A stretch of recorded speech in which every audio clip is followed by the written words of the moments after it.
महाराज जी राधे राधे। राधे राधे। महाराज जी ये जो कहते हैं कि गुरु दीक्षा ज्ञान सबको लेना चाहिए, हाँ बिल्कुल लेना चाहिए।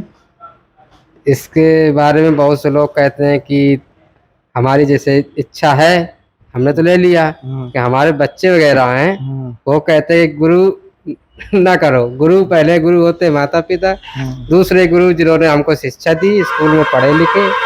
अब कहते हैं अब ये ज्ञान जरूरी नहीं है।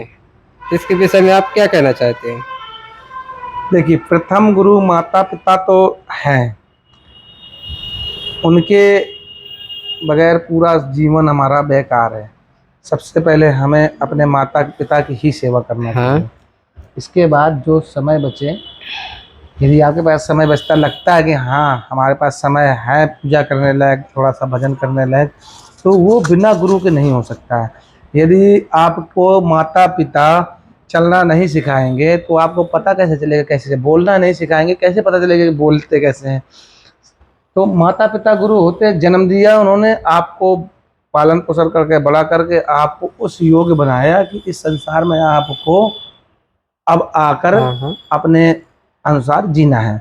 और बात रही गुरु की, यदि आप गुरु नहीं करेंगे तो आपको आगे ज्ञान नहीं मिलेगा।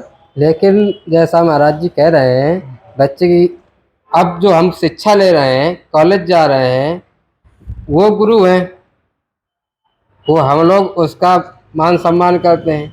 अब कौन गुरु के अच्छा है, किससे ये जो हम लोग राम राम सुनते हैं, किससे ज्ञान ले, कौन से संत अच्छे मिले? नहीं, ऐसा नहीं है। संत छोटा बड़ा नहीं होता है, गुरु जो होता है छोटा हाँ। बड़ा नहीं होता। गुरु को कभी जानने की कोशिश नहीं करना चाहिए। गुरु के पास ज्ञान अनंत है, जैसे सागर अनंत होता है, जी इसी हाँ। तरह गुरु का ज्ञान अनंत होता है। उनको मानना चाहिए, जानने की कोशिश नहीं करना चाहिए। लेकिन यदि आप सागर को जानने की कोशिश करोगे तो आपको कुछ नहीं, पानी ही मिलेगा। लेकिन महाराज जी ये कहने का अर्थ है, जैसे अब के समय में गुरु तो हमने कर लिया, आगे चल के वही गुरु थोड़ा सा वो कोई किस लाइन में चला गया, कोई किस लाइन में चला गया, जहाँ उसको उपाधि प्राप्त हो गई, इसके बाद आदमी का मन भटकने लगता है। नहीं, जो अच्छा और योग्य गुरु होगा उन पे ये सब, शिष्य और गुरु का बीच में दीवार नहीं होती है, बिल्कुल भी दीवार नहीं होती है और उनका। जैसा कि हमारे कहने का मतलब है, हमने शिक्षा ली आपसे, तो उसमें कहा जाता है कि अपना तन मन धन सब कुछ अर्पण कर दो। तो हमारे नहीं, पास बचा क्या उसमें? तन मन धन सब अर्पण कर दिया।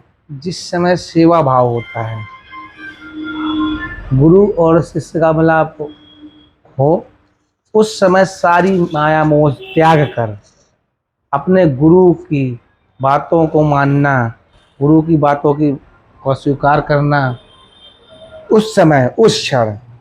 इसके बाद आप अपने सांसारिक जीवन में आइए, अपने घर गृहस्थी देखिए, थोड़ा सा समय निकाल के भगवान का भजन कीजिए, आपका सार्थक है। वो तो ठीक है, सब कुछ अच्छा है, लेकिन हमें ये बच्चे जो नहीं, आज की सब जो नई क्या कहते हैं, बच्चे बच्चे की बात जो आप बोल रहे हैं, जैसे कहते हैं हम, जो माता पिता ही नींव रखते हैं बच्चों की, उनको अच्छी जगह लेके जाना चाहिए। बच्चों को छोटे से धार्मिक जगह में लेके जाना चाहिए, उनको बताना चाहिए, अपने शास्त्र के बारे में बताना चाहिए, रामायण के बारे में बताना चाहिए। यदि ये सब चीज़ें उनके जीवन में नहीं आती हैं तो बच्चा थोड़ा सा इन चीज़ों को स्वीकार करने में थोड़ा देरी लगती है। लेकिन अब आज के युग में मोबाइल, बच्चे माता पिता का कहना नहीं मानते। ये तो हमारे ऊपर है ना, जैसे हम अपने बच्चों को संस्कार डालेंगे उसी तरह हाँ, बच्चा आगे बढ़ेगा।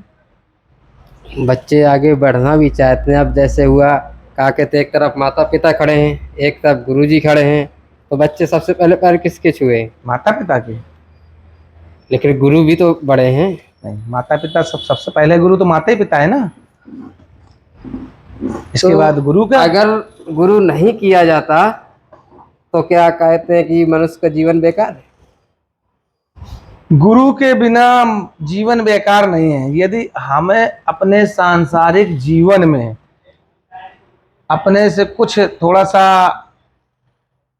अलग करना है, यदि आप अपने घर गृहस्थी में ओढ़े रहेंगे, सब कुछ होगा, तो उसमें भी पार है। सबसे बड़ा गृहस्थ आश्रम है, लेकिन गृहस्थ आश्रम के अलावा और भी कुछ है जिसको जानना है आपको, तो आपको गुरु के पास आना पड़ेगा। आना पड़ेगा।